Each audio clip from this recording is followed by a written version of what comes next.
Shalom, shalom, boa tarde. Hoje é dia 24 de Adar do ano 5783, 17 de março de 2023, à tarde com a Torá, trazendo a Parashá da semana e as suas leituras diárias. Essa semana estamos dentro de duas porções, duas Haftarot, né? Aliás, duas porções. A nossa Parashá da semana, Parashiot, né, as duas porções para encerrarmos o livro de Shemot, Êxodo, né? Então, amanhã nós estaremos encerrando o livro de Êxodo. Hoje é o sexto dia da semana, sexta-feira. Hoje é o sexto dia para o Shabat. Ao pôr do sol de hoje, nós estaremos então recebendo o sagrado dia do Shabat. Baruch Hashem por isso, e então, né, desde já um Shabbat Shalom a você e toda a família e todas as comunidades Bnei Noach, pelo Brasil afora e pelas nações, ou entre as nações. Nós temos aí diante de nós a graça bendita de refletirmos sobre a Parashá Vayachel e Pekudei, que são as duas últimas porções do livro de Shemot. Nós vamos falar aqui sobre, de uma forma resumida, né, que o nosso Rebbe Menachem Mendel traz para nós, com referência às duas porções, bem como também vamos falar sobre a questão da obstinação positiva, né, a necessidade de um Moshe interior, né, e vamos falar sobre inclusividade, né, o que significa inclusividade, o que tem a ver com essa história, né? Vamos ver o significado disso, né? Está em conexão com a principal oferta, o principal sacrifício, por assim dizer, do Mexicão Tabernáculo no deserto e o Beit HaMikdash, né? O grande templo em Jerusalém, que está conectado exatamente com a oferenda de incenso. Então nós vamos ver qual é o significado desta questão aí, ok? A nossa introdução hoje eu quero deixar aqui sobre um tema, já que nós vamos para o Sagrado Dia do Shabat, e dentro do Sagrado Dia do Shabat nós temos dois momentos oportunos, né, para podermos falar o Shema. Hoje à noite, na entrada do Shabat, e amanhã de manhã, nas preces da manhã, temos o momento do Shema. Então, os nossos mestres trazem para nós uma meditação, uma reflexão sobre a prece do Shema, através do Rabad, né, com a professora e diretora extracurricular na instituição de ensino em Nova York, a Beit Rivka High School, esposa, mãe e autora de vários livros infantis, Sarah Blau, né? Então, nós vamos trazer aqui uma reflexão sobre o Shema na palavra de Sarah Blau, né? Que tem esse currículo aí que nós acabamos de mencionar aí. Então, Sarah, ela nos fala sobre essa questão, né? Que às vezes você vê o cônjuge se divertindo, né? Um louco de saúde, outro segue em frente, segurando o olhar, né? É a família numa convivência harmônica, cheia de shalom, harmoniosa e amorosa. Nesse mesmo sentido, quando se vê uma família assim, automaticamente as pessoas têm como que fala? Um grande ânimo, né, para estimular a família própria também a procurar ter um estímulo assim.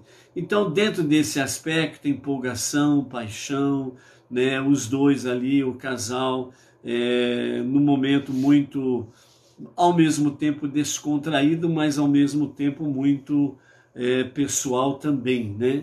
E nesse andar da carruagem, né, do exemplo aí do casal, né, isso acaba motivando realmente os casais a procurarem ter uma vida harmoniosa, amorosa, bem dinâmica, envolvido realmente com amor, paixão um pelo outro, de forma sábia, inteligente e com fidelidade. Nesse aspecto, a escritora Sarah Blau, ela nos fala que a alma animal e a alma divina têm a mesma dinâmica, né? Uma coisa é a alma animal concordar em concorrer com a alma divina, ou seja, a alma animal sabe que ela é uma concorrente da alma divina. A alma divina é a sua adversária, né? Mas é completamente diferente concordar de todo o coração e ser transformado para que também ame a Deus, né? Então a alma animal, para ser transformada nesta bênção preciosa, né, é algo realmente estupendo.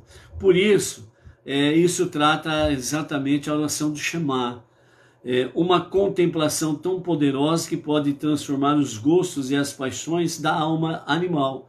Ou seja, se nós cumprirmos realmente recitar o Shema 2 vezes ao dia, pela manhã e à noite, ou como o dia judaico é contado a partir do pôr do sol ao pôr do sol, então o Shema à noite, que é o princípio do novo dia, e o Shema pela manhã, na manhã seguinte, que está dentro do dia.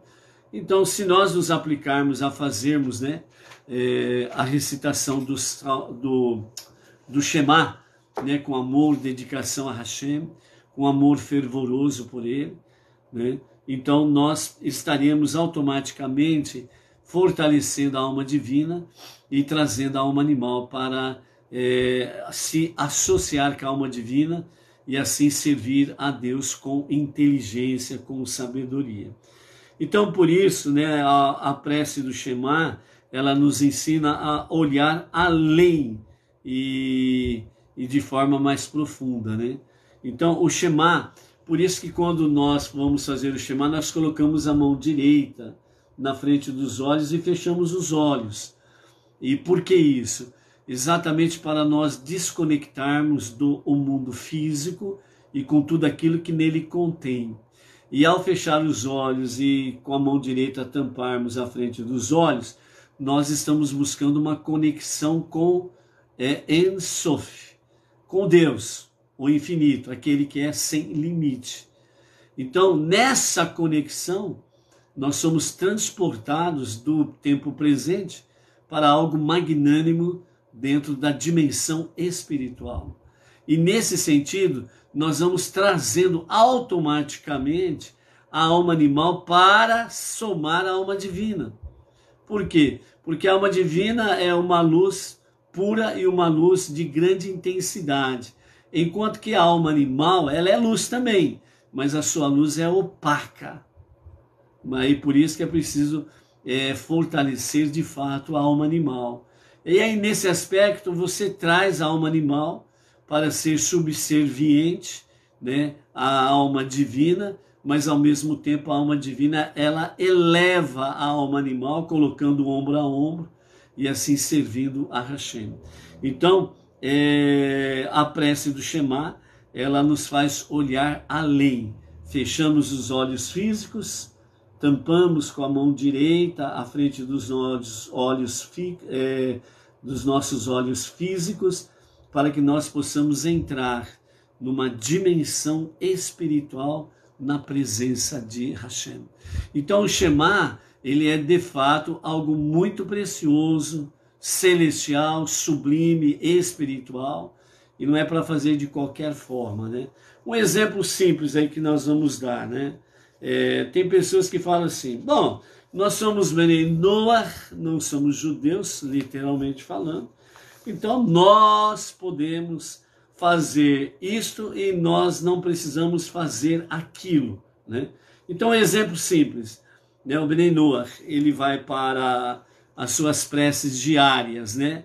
Bom, o Benei Noach não é obrigado a fazer isso e aquilo, então eu vou fazer minhas preces, né? Eu, homem, bermuda, chinelo, camiseta cavada, sem manga, né? Ou então coloco lá uma roupa qualquer, coloco uma camisa ou uma camiseta lá que tem uma mensagem que nem você sabe o que é, então se você não sabe o que diz aquela palavra ou aquelas palavras na tua roupa, então é melhor não pôr.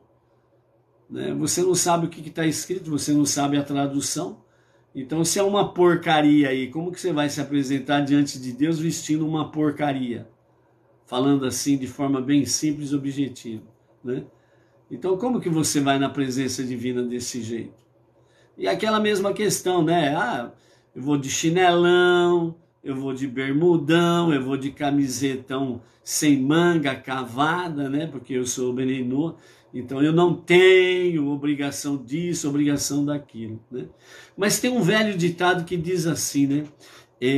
Uma boa educação, ela cabe em qualquer lugar. E de forma mais pejorativa, né? Diz assim, toda boa educação cabe em qualquer lugar e conserva os dentes, né? Isso já falando do âmbito mais agressivo, né? Em que as pessoas uma se dirige à outra, né? Manter a educação é bom, cabe em qualquer lugar e conserva os dentes, quer dizer, não evita brigas. É isso que quer dizer, evita brigas, né? Contendas ou coisas semelhantes.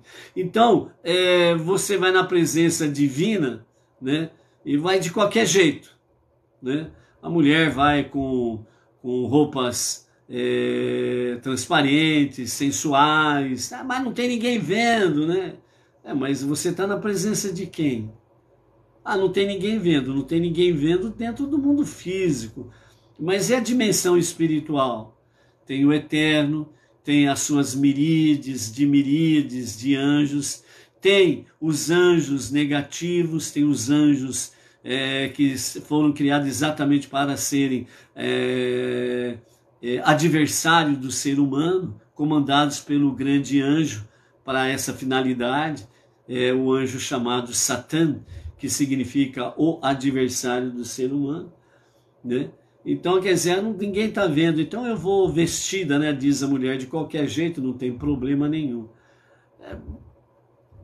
É aquele detalhe, né? Não é obrigado? Ah, tá bom, não é obrigado, não é uma ordenança como ela é literalmente para o povo judeu. Mas por isso eu não vou avacalhar também, né? Então é onde que nós precisamos tomar cuidado como benenôs dentro desse aspecto aí, porque fica aquele negócio, né? Ah, não é obrigado isso, não é obrigado aquilo, mas aí eu fico numa liberdade que me leva à libertinagem. É bom isso? Não, não é bom. Ah, eu não sou obrigado a isso nem aquilo, então eu tenho liberdade. Mas a liberdade faz você realmente ser aquele que gosta de chocarrices? O que é chocarrices? Piadinhas sem pé, sem cabeça, sem graça, piadinhas maliciosas, né? Piadinhas contundentes, por aí afora vai. Então nós precisamos entender a nossa natureza. A nossa natureza, ela é animal. Porque nós estamos nesse mundo físico, palpável. Então, eu pego um copo d'água, eu apalpo ele. Então, é muito mais fácil, entre aspas, né, de eu acreditar que eu estou segurando um copo d'água. Agora, se você fala assim, por exemplo, para a pessoa, né, segure a água da Torá. Aí você tem que entrar numa dimensão espiritual. Ela já não é mais física. Ah, eu tenho a Torá física, mas não é essa a questão. A questão é, segure o copo de água da Torá, ou segure as águas da Torá. Não está dizendo você pegar fisicamente a Torá e segurar. Está falando dos seus ensinamentos. E se você fica viciado no físico, e você como vai se prender à dimensão espiritual? Eu vejo, eu creio. Então é a mesma coisa dentro desse campo de nós Benenua, né? Então eu não sou obrigado a isso nem aquilo. Então eu vou para o Kabbalat Shabbat de qualquer jeito, eu vou para as preces de qualquer jeito, eu vou para as festividades de qualquer jeito, e por aí afora vai. Se não tiver um freio, a boiada descampa, né? Desembesta, entendeu? Tudo na nossa vida precisa ter regramento, disciplina, ordem, certo? Então, não é que eu não sou obrigado, mas está escrito, né? Maimônides fala, o nosso Rebbe fala, que o não-judeu, tudo aquilo que ele faz por amor é algo esplêndido. Aí você fala assim, não, mas eu vou ligadão dentro do meu chinelão, meu bermudão, minha camisetona cavada, sem manga. Não, eu estou indo com amor. Um amor que não respeita não é amor, é paixão da carne. E na realidade você não está apaixonado por Deus, você está apaixonado por você mesmo. Porque você está fazendo exatamente o que a sua alma animal quer. Ser relaxado. Entendeu? Então não. Quando você é intimado aí na presença de um juiz, onde você vai ser inquirido, vai ser testemunha, ou qualquer coisa semelhante, etc. e tal, você vai de qualquer jeito? Você vai com chinelão, bermudão, camisetona sem manga de cavada? Então as nossas preces, os nossos momentos com Deus de forma mais singular, né, mais íntima, mais chegada, né, nós precisamos procurar ir da melhor forma possível.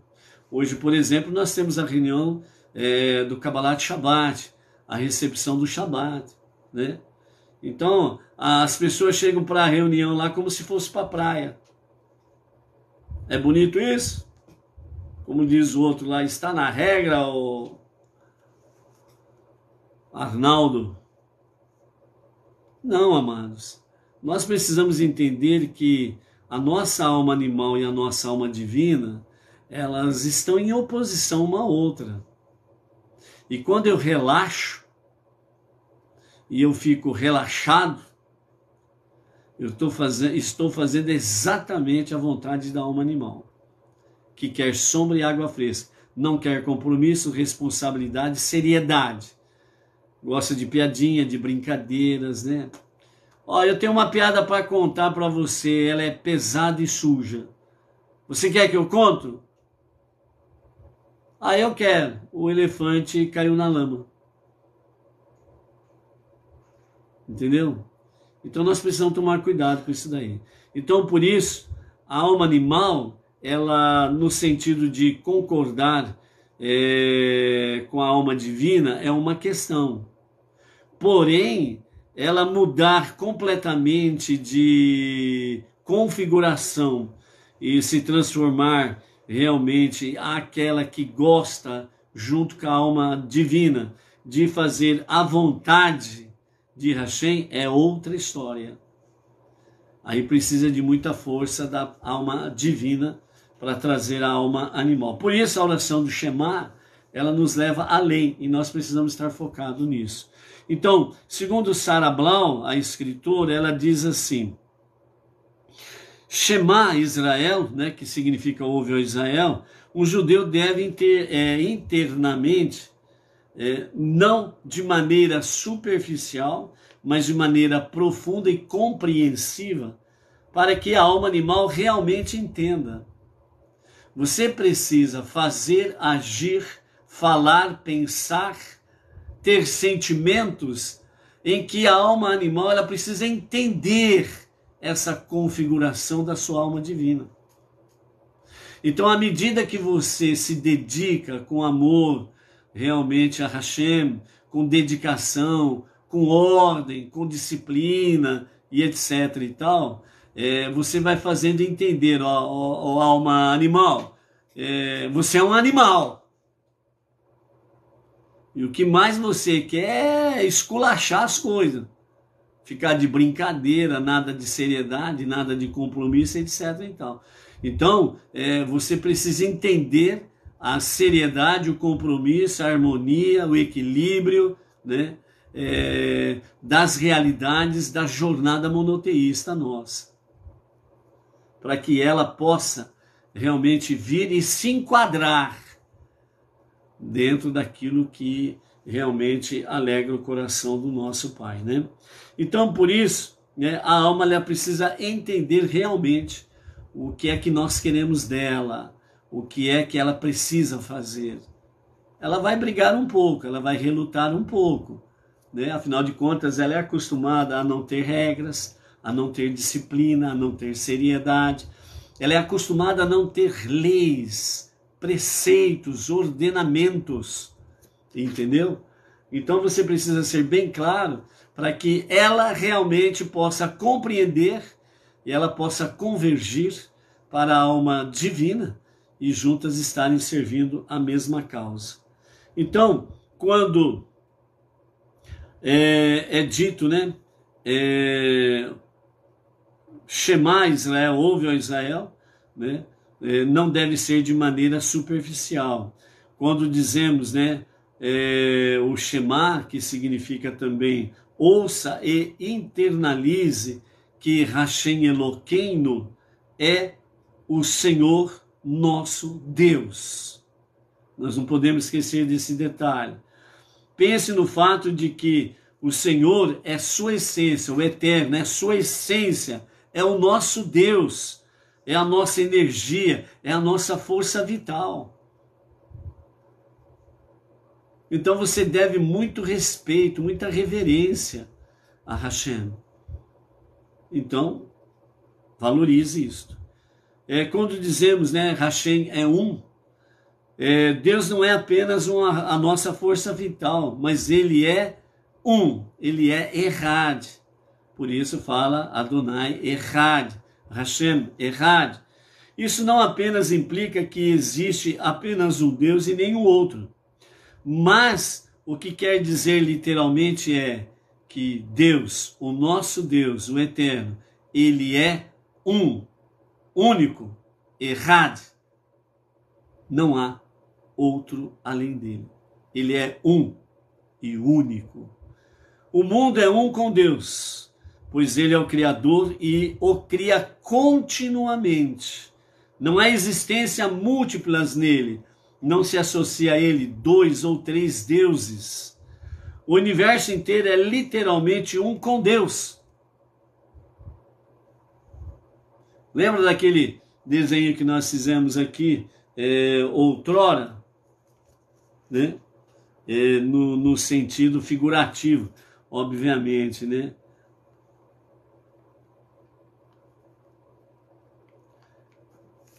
Ou seja, o círculo representa Deus. Fora dele, fora, não há outra dimensão.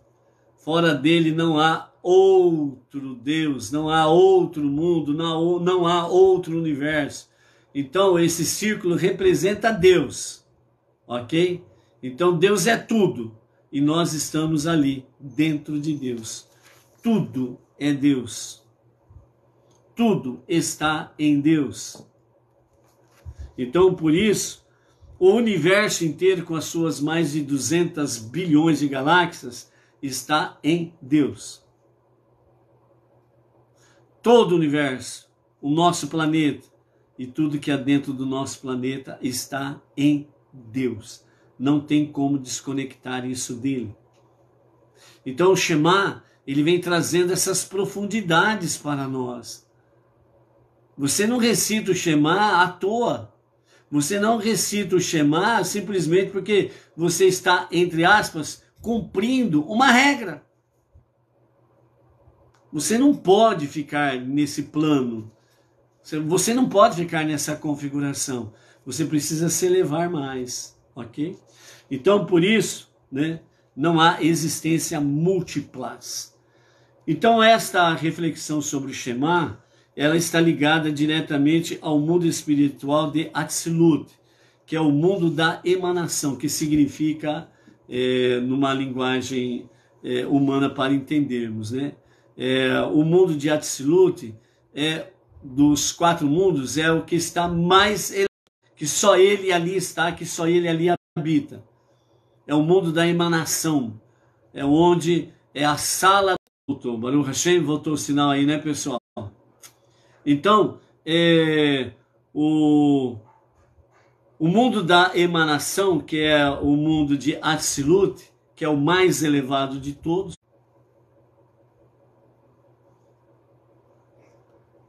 Caiu de novo o sinal, voltando o sinal. Baruch Hashem. Voltou? Voltou o sinal, Baruch Hashem. Então, amados, Atzilut é o mundo mais elevado. E por isso, né, uma visão para entendermos, quando nós recitamos o Shema, nós estamos sendo teletransportados desse mundo mais inferior, que é o nosso mundo de Asiá, o mundo da ação, e nós somos teletransportados além de todo esse universo que tem trilhões e trilhões e trilhões e trilhões de quilômetros, e Deus nos faz transplantar, né, transportar, melhor dizendo, né, para outra dimensão, a dimensão da presença dele. Então, o Shema não é algo assim, não é blá, blá, blá, blá, blá, blá, não.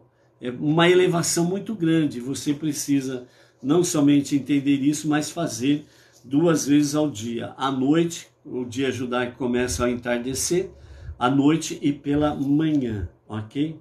Então, este reino de existência espiritual é completamente uno com a luz divina de Deus, né? Que é o mundo da emanação, Atzilut, né? Onde está realmente Hashem, né? A palavra hebraica para é Echad, Echad, e ela é composta de 3 letras, né, do alfabeto hebraico, o Aleph, o Het e o Dalet. Pense nisso. Aleph tem um valor numérico de 1, o que significa que Deus é um e sua essência brilha em todos os modos e atributos que ele se manifesta no mundo de Atzilut. Ele é Echad, ele é 1. A segunda letra, Het, é a primeira letra da palavra hebraica para Chokhmah, que significa sabedoria, o primeiro atributo com o qual o Eterno se manifesta. E a terceira letra, né, de Echad é Dalet, e e ela está em conexão com a palavra Dibur, que Dibur, a sua tradução é fala, né? Deus é um em todos os seus atributos, desde o primeiro, que é a sabedoria, até o último, né? Então, desde o primeiro, Aleph, depois vem exatamente Het, que está conectado com sabedoria, depois vem Dalet, que está conectado com Dibur, fala. Deus é o primeiro em todos os seus atributos e aspectos, a sabedoria e até o último atributo, a fala. Esse é o nosso Deus. Por isso, quando falamos eterno é o nosso Deus, porque a essência de Deus é a nossa força vital. Nossas almas podem compreender isso, está acessível à compreensão da nossa alma. Podemos sentir a unicidade de Deus e reconhecer e apreciar o que acontece no mundo espiritual de Atzilut. Ou seja, quanto mais sensíveis formos espiritualmente falando, mais nós temos essa conexão.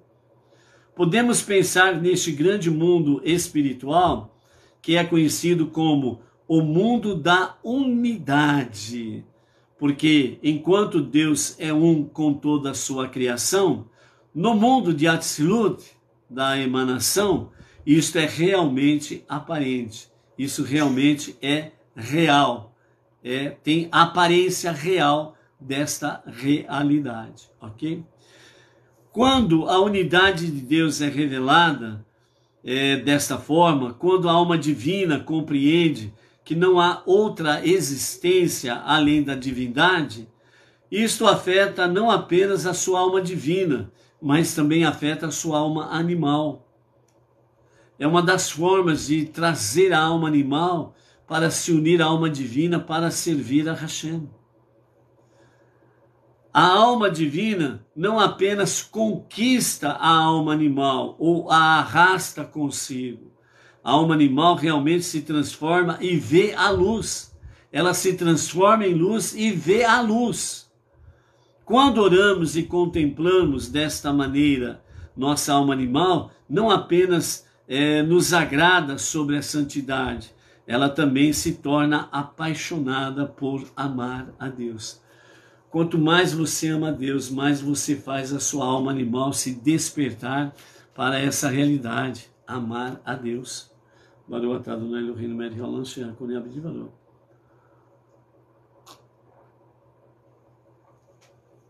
Então a nossa ação, a nossa atitude, ela tem grande poder de influência na nossa alma animal. Depende da gente, né? Obviamente. Então, por isso,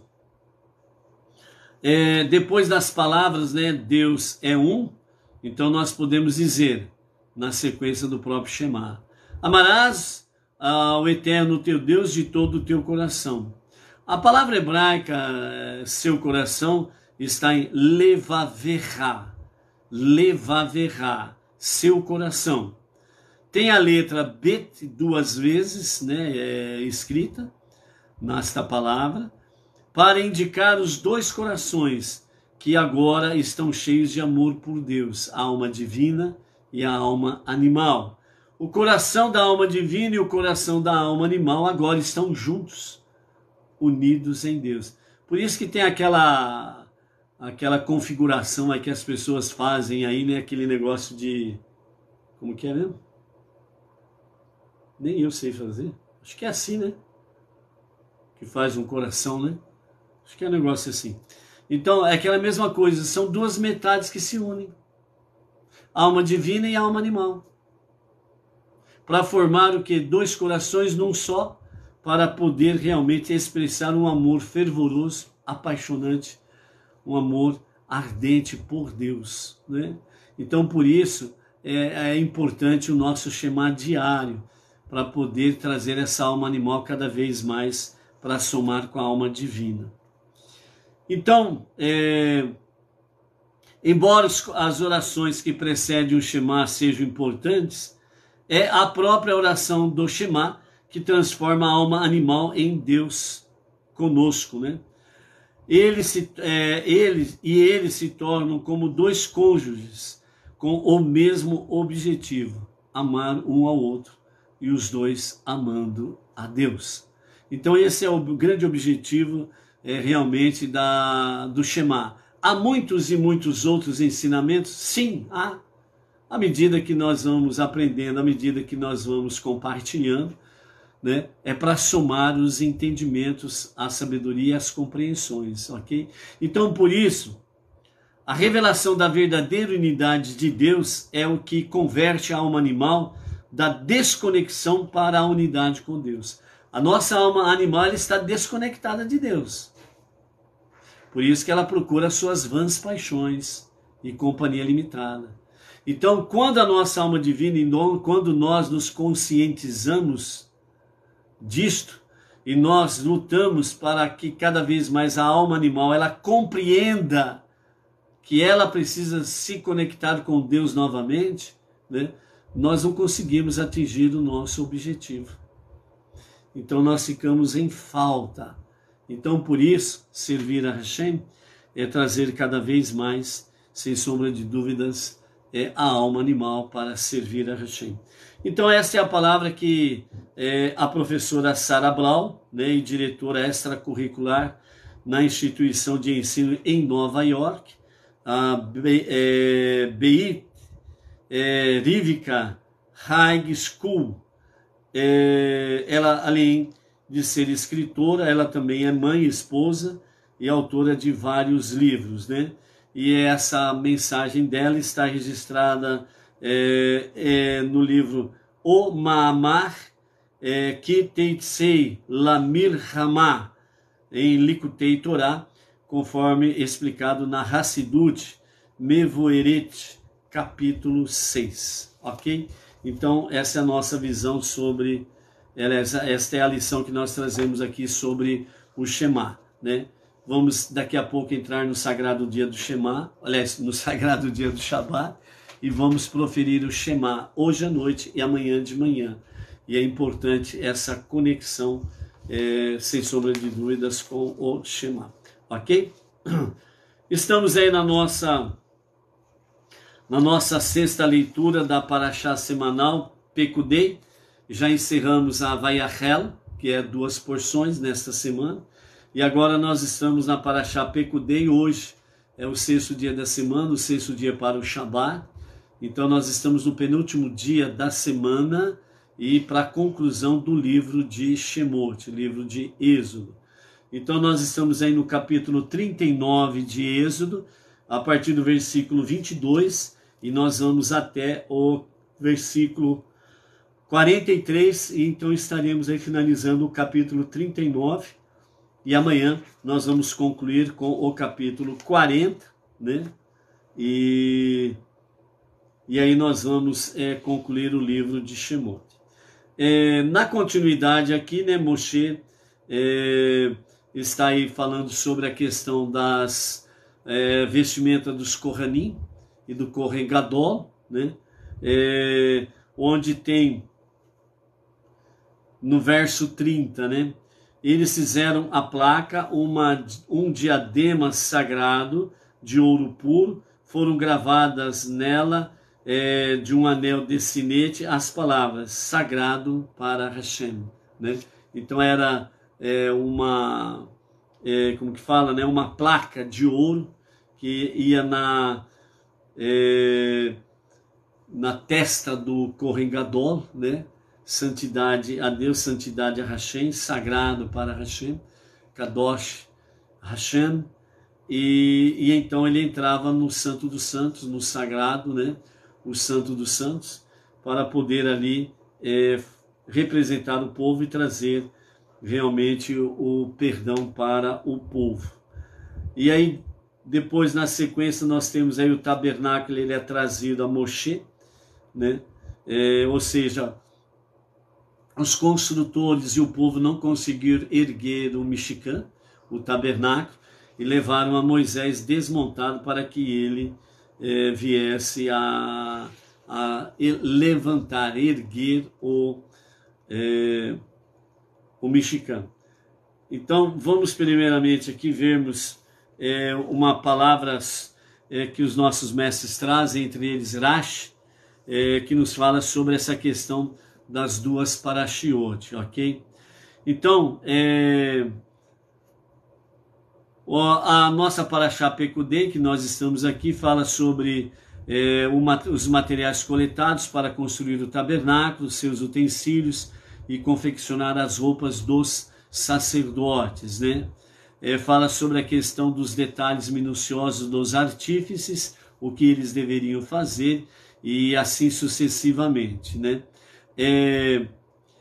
A Parashá Vayachel, que é a anterior a Pekudei, a aparente redundância tem o propósito de salientar a diferença entre a visão abstrata e idealizada que Moshe tinha do tabernáculo e o tabernáculo físico construído pelo povo.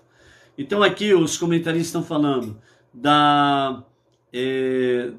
do Mishkan, o tabernáculo celestial e o tabernáculo terreno. Moshe viu o tabernáculo celestial e ele também viu o tabernáculo terreno. Então aqui os nossos mestres falam exatamente sobre salientar a diferença entre o celestial e o físico, certo? Então por isso Moshe ele inspecionava tudo para que as coisas seguissem dentro do ordenamento, ou dentro da ordem, sequência, ordem, né? Que Deus tinha estipulado, ok? Então, a grande diferença que nós temos sobre o tabernáculo celestial e o tabernáculo terreno é exatamente esse comparado às primeiras tábuas que foram quebradas, né? Então, as primeiras tábuas dos 10 mandamentos, elas foram totalmente confeccionadas por Deus. O tabernáculo celestial já diz o nome. Ele foi edificado por Deus. Obviamente ele não vai ser destruído, ok? Então, mas ele foi construído por Deus, ele foi idealizado por Deus, e no mundo celestial, na dimensão celestial, Deus fez Moshe enxergar a dimensão do tabernáculo celestial. E agora aqui tem o tabernáculo físico, construído pelos homens. Então a Parashá Pekudei traz essa realidade. Dentro desse complexo todo, Vayachel e Pekudei sempre são lidas em conjunto, sempre são lidas juntas, né? Com exceção quando o ano é bissexto, então aí se lê separado, ok? Mas a dimensão que aqui os nossos mestres querem trazer é exatamente essa, Vayachel, celestial, Pekudei, físico. Entendeu? Então, essa a diferença para nós nos localizarmos dentro dessa dimensão aqui. Então Moisés, ele viu realmente o tabernáculo celestial, e agora ele estava vendo a construção do físico, ok? Então, e o físico foi construído pelos homens, sob a orientação de Moshe, que ele tinha a orientação divina. Então era que nem a questão das duas tábuas, né? Deus mandou Moshe fazer as segundas tábuas e voltou a escrever o que estava escrito na primeira. A primeira tábua era 100% divina, foi destruída por Moshe. E depois a segunda é um trabalho divino e um trabalho humano que fez uma fusão. E realmente nesta unidade as segundas tábuas não foram destruídas. E o Beit HaMikdash, que já tem essa dimensão do mundo espiritual e físico, o divino e humano. Então o tabernáculo dessa forma foi idealizado, foi construído, idealizado os seus materiais e levantado, construído pelos homens, né?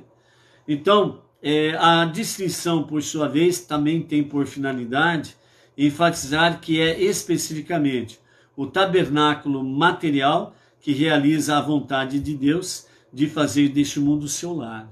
Então, outra diferença do tabernáculo celestial e do terreno, que o terreno ele está espelhando realmente a vontade divina de fazer deste mundo aqui a sua moradia. Está vendo por que esse mundo não vai acabar?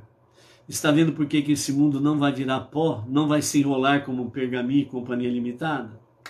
Ok? Valeu, achei. Muito pelo contrário, ele não vai se enrolar como um pergaminho, ele vai se desenrolar como um pergaminho. As terras de Israel vão desenrolar, né? E vão se expandir para os 4 cantos do nosso planeta. Olha que legal. Então a Parashá Pekudei, que significa, né, as contas de, referindo-se ao cálculo dos materiais que o povo levou a Moshe de forma espontânea para a construção do tabernáculo. Vayachel, por sua vez, e Pekudei, né, faz alusão a uma massa de entidades unitárias, né? Então, Pekudei, ela está dentro de um aspecto, de uma visão abstrata do Mishkan. E agora aqui em Pekudei, essa visão abstrata, quer dizer, não palpável, né? Agora ela se torna palpável. Então, por isso, Pekudei faz alusão a uma massa de entidades unitárias, né? Pessoas individualmente trabalhando para um propósito comum. Não é cada um fazendo per si o que quer.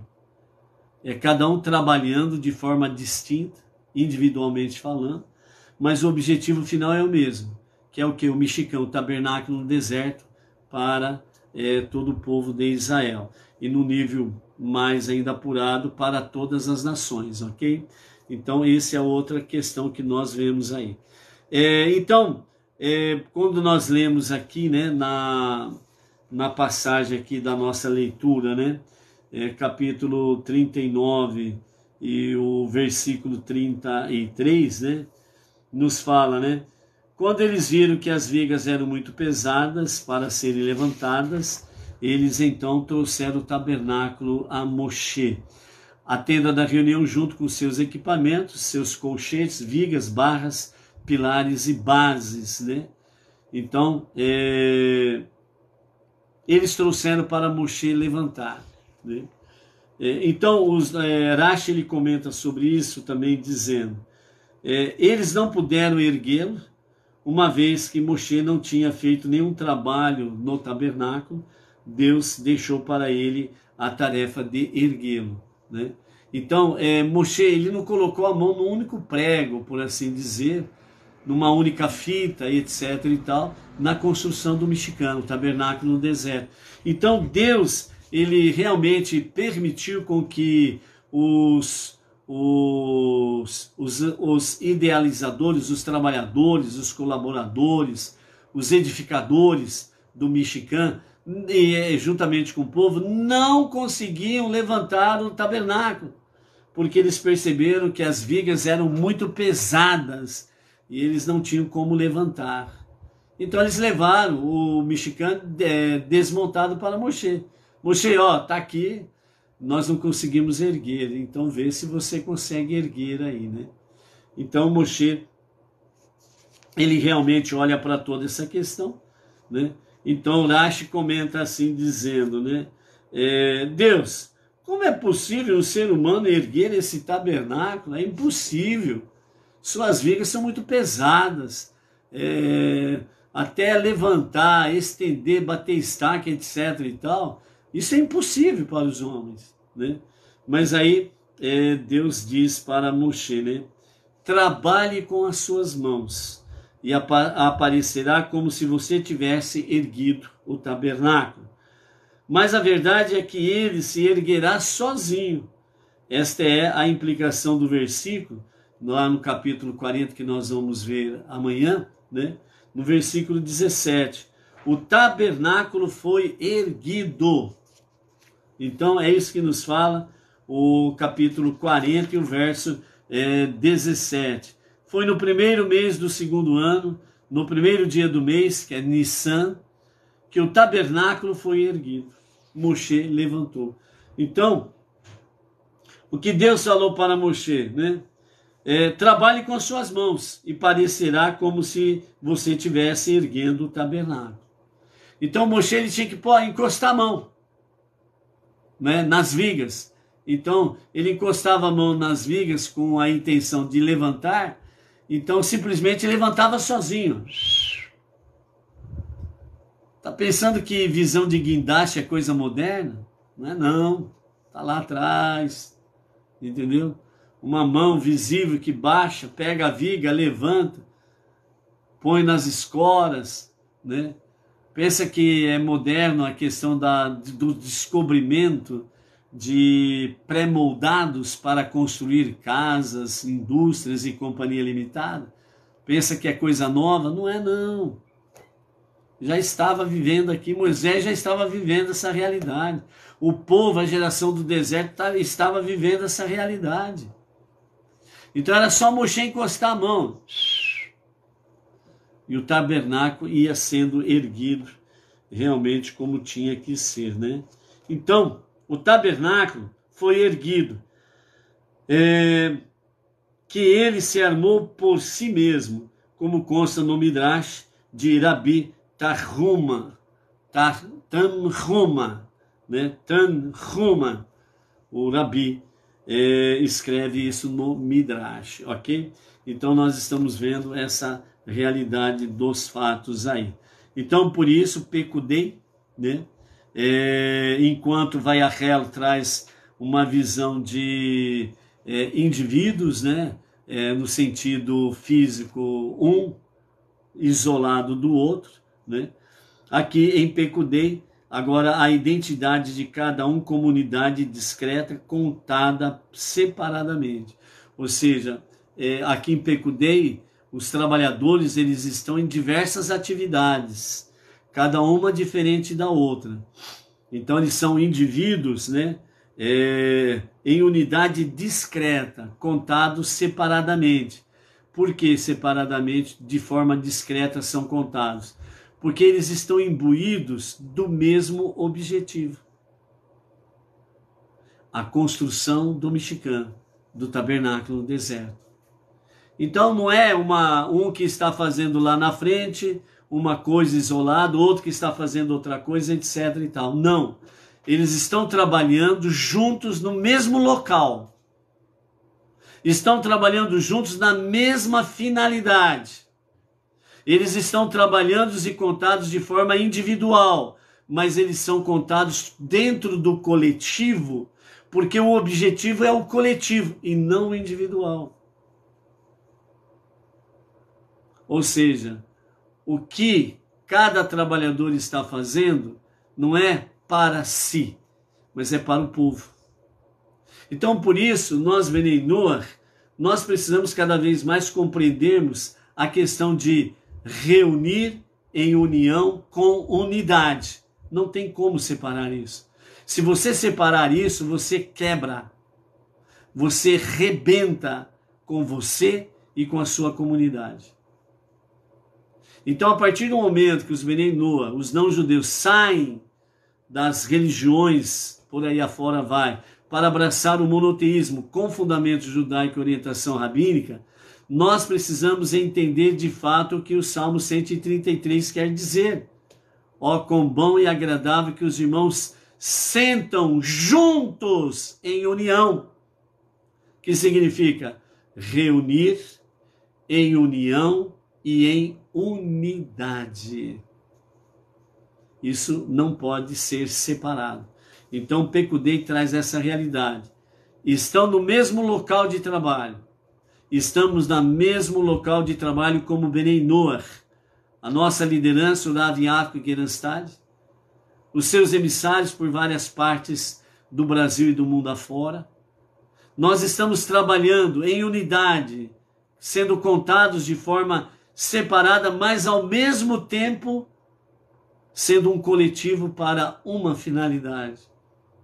No caso específico, né, um serviço a Deus. Por isso o Benei Noach tem o seu guia Benei Noach, o seu Sidur Benei Noach, para que de norte, sul, leste a oeste do planeta nós possamos estar falando a mesma linguagem.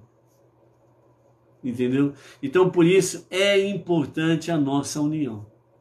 Esse negócio aí, por exemplo, né, isso acontece, infelizmente, pessoas que estão se achegando no meio Benei Noach, né? Então ele acha que descobriu a mina do ouro. Ele acha que já sabe tudo. E nós não sabemos absolutamente nada. Somos crianças ainda aprendendo. Então aí a pessoa fala, bom, eu vou criar um grupo aqui, o outro fala, eu vou criar um grupo ali. Então cada um sai individualmente criando grupos, sem uma orientação rabínica e sem estar conectado com os demais emissários, comunidades e regionais.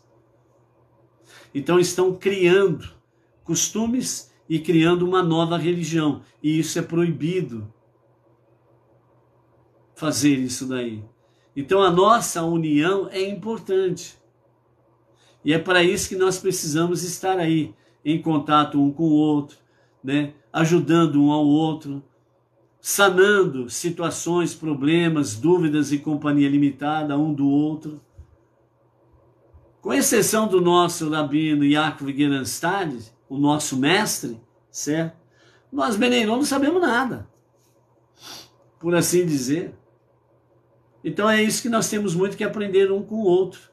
E juntos aprendemos com o nosso rabino e com aqueles que nos dá a orientação, o nosso Rav Yaakov, para podermos realmente assim ver os estudos ou algum ensinamento de rabino A, B e C, né? Nós não podemos sair aí pela internet, né, jogando uma rede e pescando tudo quanto é rabino de tudo quanto é lugar. Não é correto fazer isso, ok? Então, por isso, a Parashá Pekudei, ela significa as contas de, referindo-se ao cálculo de materiais que o povo levou a Moshe para a construção do tabernáculo. Pekudei faz alusão, então, a uma massa de entidades unitárias. Vayahel, né, que significa ele reuniu, ele congregou, indica que essas singularidades se combinam para formar um coletivo. O termo Pekudei realça a identidade de cada um entre como unidade discreta, contada separadamente, né? Ou seja, a singularidade destes aspectos aqui, né? Vayahel e Pekudei, traz para nós que Vayahel, ele congregou, está no singular.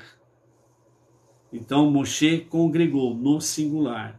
E isso indica que essa singularidade de formar de vários, né, os 600 mil, a contar a partir de 20 anos de idade, né, são individualmente 600 mil. Mas quando diz ele congrega, né, Moshe em Vayahel, ele congregou, ele reuniu. Então ele trouxe os dispersos, que eram individuais, contados individualmente. Então ele reuniu, ele congregou, ele trouxe para se unirem. E Pekudei, né, que já está dentro desta faculdade, no sentido de fusão, união, unidade, vem realmente trazer o quê? A manifestação divina dentro dessa unidade, onde nós realmente precisamos estarmos já juntos, mas trabalhando para Deus, divulgando a unidade e a unicidade de Deus. Então, nesse sentido, nós estamos manifestando a presença divina aonde nós estivermos. Então eu fico tranquilo, porque eu aqui na região de Bauru, o outro emissário na região X, Y, etc, etc. Então nós, os emissários, estamos aí juntamente com o povo, num coletivo, mas numa unidade, divulgando o monoteísmo com fundamento judaico e orientação rabínica, ok? Então, é nesse sentido que nós precisamos ser obstinados, como o nosso Rebbe Menachem Mendel traz para nós. Lembra que numa das passagens que nós vimos aqui em Shemot, Deus diz que o povo judeu é um povo de coração obstinado, teimoso. E aqui o nosso Rebbe traz para nós a questão de uma obstinação positiva. Então aquele negócio, eu quero tal coisa, eu quero, e eu vou lutar para conquistar. Eu sou obstinado para isso, eu sou determinado para isso, eu sou teimoso para isso. Nós temos que trazer esse atributo junto com a alma divina, que está junto com a alma animal, e trazê-la para junto da alma divina, para que isso seja aperfeiçoado e seja usado de forma com Hormá, sabedoria e temor aos céus. E aí então, esta obstinação, né, por exemplo, eu tenho aqui 1000 folhetos para entregar sobre as questões do movimento Benei Noach, o porquê que os judeus ficaram aí 3.000 anos praticamente sem poder falar nada, sem poder dizer nada a respeito destas coisas que estão sendo aí afloradas pelo mundo afora agora, com a questão do movimento Benei Noach. Então, como que isso é possível, né? Então, eu tenho 1000 folhetos para distribuir, para entregar, para levar aqui e ali, para fazer com que as pessoas conheçam isso e aquilo, tudo, mas que 1000 folhetos é muita coisa, eu vou gastar muito tempo, né? Então, eu vou entregar para alguns aí, esses alguns aí que se viram para falar para os outros. Então você não tem aquela determinação, aquela disposição, aquela teimosia, aquela obstinação. Eu tenho 1000 folhetos, o meu objetivo é alcançar 1000 pessoas para entregar essas 1000 pessoas esses 1000 folhetos. Então você se torna obstinado para isso. Ou o que é? Na realidade, alcançar a meta. Eu tenho 1000 folhetos para distribuir para 1000 pessoas. Então a minha meta é 1000 pessoas. Então enquanto eu não entregar para a última pessoa desses 1000, eu não vou sossegar. Então é uma obstinação positiva. É onde que você pode usar esse atributo da alma animal e fazê-la com muita sabedoria, determinação e companhia limitada para realmente alcançar o objetivo, a meta. Quando o nosso Rav, o nosso Rebbe Menahem Mendel diz a necessidade de um Moshe, ele está falando exatamente do Moshe interior. Nós precisamos ter um Moshe interior. Então ele diz, todo o povo judeu sabia que era Moshe quem devia erigir o mexicano. Então o povo tinha certeza que Moshe queria erguer o mexicano, né? Mesmo que foram os outros judeus que realizaram as tarefas, mas a deconstrução e preparação das peças, mas eles tinham a convicção de que era Moshe que iria levantar, erguer o mexicano, o tabernáculo no deserto. O mesmo se aplica ao mexicano espiritual, o nosso mexicano espiritual, a nossa vida, que devemos construir no nosso interior, no nosso dia a dia. Temos que fazer tudo quanto for possível para fazer todas as partes serem realidades, pois a tarefa dele é nos conectar com Deus. O objetivo de todos os móveis, utensílios no mexicano, o tabernáculo no deserto e depois o Beit HaMikdash, o grande templo em Jerusalém, o objetivo é esse, conexão com Deus, para que nós possamos ser elevados a uma dimensão espiritual melhor e maior no nosso dia a dia. Então, temos que fazer tudo quanto for possível para fazer todas as partes, concluir todos os trabalhos do mexicano, do nosso mexicano interior. Porque só depois que o mexicano ele foi levantado no deserto, que a Shekhinah, a glória da presença de Hashem, se revelou. Então é isso que nós precisamos fazer com que Deus se revele em nossas vidas e através das nossas vidas, né? Então, depois disso precisamos pedir auxílio ao nosso Moshe interior, nosso mestre, o nosso mentor, que nos ensina a Torá e nos mostra como vivemos de acordo com ela, pois a tarefa dele é nos conectar com Deus. Aí então poderemos estar seguros de que todas as peças do nosso Mishkan interior se uniram à perfeição para desempenhar a sua função da forma melhor no seu dia a dia, ok? Então, nesse aspecto aqui, o Rebbe fala para nós que nós precisamos ter a questão da inclusividade. Então nós ouvimos muito aí no dia a dia sobre a questão de ser inclusivos, né? Inclusivos daqui, inclusivos dali, virou até uma palavra muito comum e ela é muito especial. Ela foi muito banalizada, mas ela é muito importante. Taxaram a inclusividade de um partido político, fizeram da inclusividade uma questão de ideologias e acabaram deturpando o sentido de ser inclusivo, né? Então o nosso Rebbe diz assim, um dos ingredientes do incenso, que é a oferenda do cheiro, que é a mais elevada de todas, né? Dentro dos ingredientes que tem para a oferenda do incenso, que é a mais apreciada por Deus, existe o gálbano.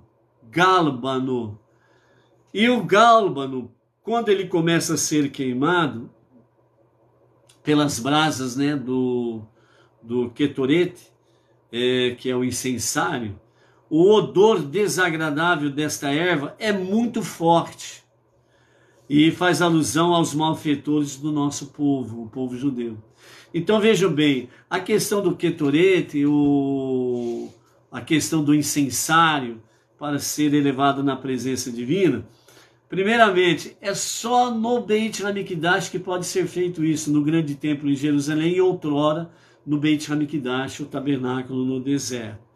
E dentre as suas especiarias existe esse tal de gálbano, que quando ela começa a ser queimada pelas brasas lá, o seu odor é muito desagradável, é horrível, né? Falam que é horrível.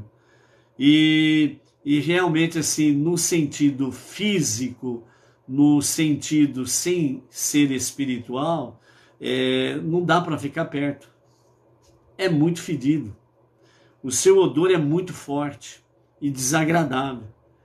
Então, para poder realmente ficar perto do Ketorete, o incensário, com esta especiaria de incenso, o gálbano, é uma questão de fé mesmo. Porque o cheiro dele, segundo consta, é algo que é para correr mesmo longe, longe, longe, longe. Então precisa realmente uma conexão muito unidos em unidade. É possível realmente sentir esse aroma ou esse barbaridade.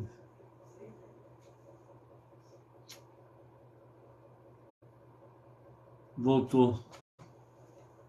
Vamos para...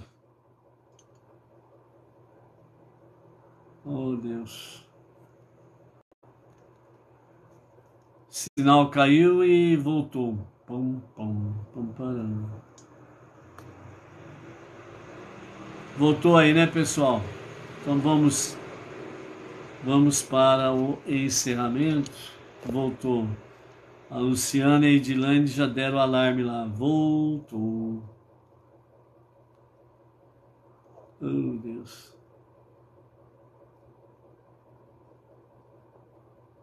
Ok.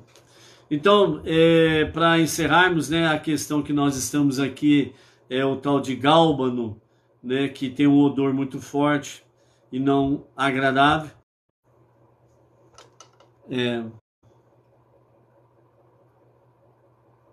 Vamos lá. Então, segundo os nossos sábios, eles ensinam que qualquer oração pública ou jejum que intencionalmente exclua os pecadores não será efetiva, né? O que o Rebbe está dizendo? As pessoas que fazem preces, né, exatamente para que o judeu seja retirado do meio deles, né? Então eles falam que isso não é feito, não pode ser feito. Então o judeu ele não pode desejar que o irmão dele seja excluído do corpo, seja excluído da comunidade. Precisa ser feito de tudo para que aquela pessoa ela possa realmente entrar nesta harmonia com aquilo tudo espiritual que está sendo aprendido e ensinado ali. Então é uma lição também que fica para nós, né? Os não judeus aí que os Benenu que por acaso aí estão cheirando mal, né? Precisamos falar com eles para trazer o bom aroma, a alegria da salvação, a alegria do aprendizado, a alegria de estar juntos, unidos, reunidos, unidos em unidade, ok? Então, por isso, cada alma, ela para Deus, ela tem um valor inestimável. Não tem preço para pagar por uma alma. Então, se Deus assim vê e Deus assim pensa, é como nós precisamos agir. Então, finalizando, a personalidade especial de cada indivíduo desempenha um papel crucial no destino do povo Benei Noach, e cada alma de cada indivíduo, a sua personalidade, ela desempenha um papel crucial no destino do povo Benei Noach, né? E automaticamente judeus e Benei Noach juntos, eles têm muito o que procurar modificar de forma geral o mundo aí fora, que é a meta suprema. Caiu de novo. Voltou de novo. Finalizando, amados.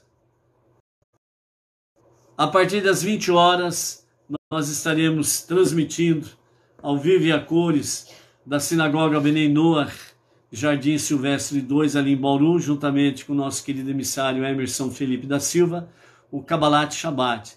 Então, por isso, não perca, né? Se você não tem a...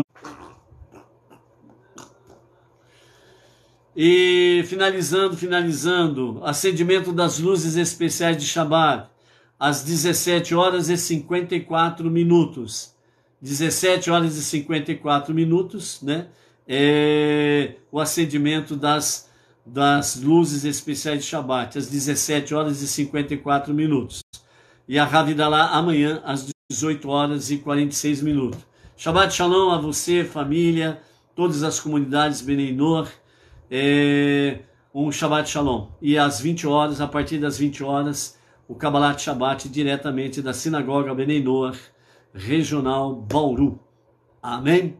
Para o Brasil e para as nações. Até mais. Shabbat Shalom.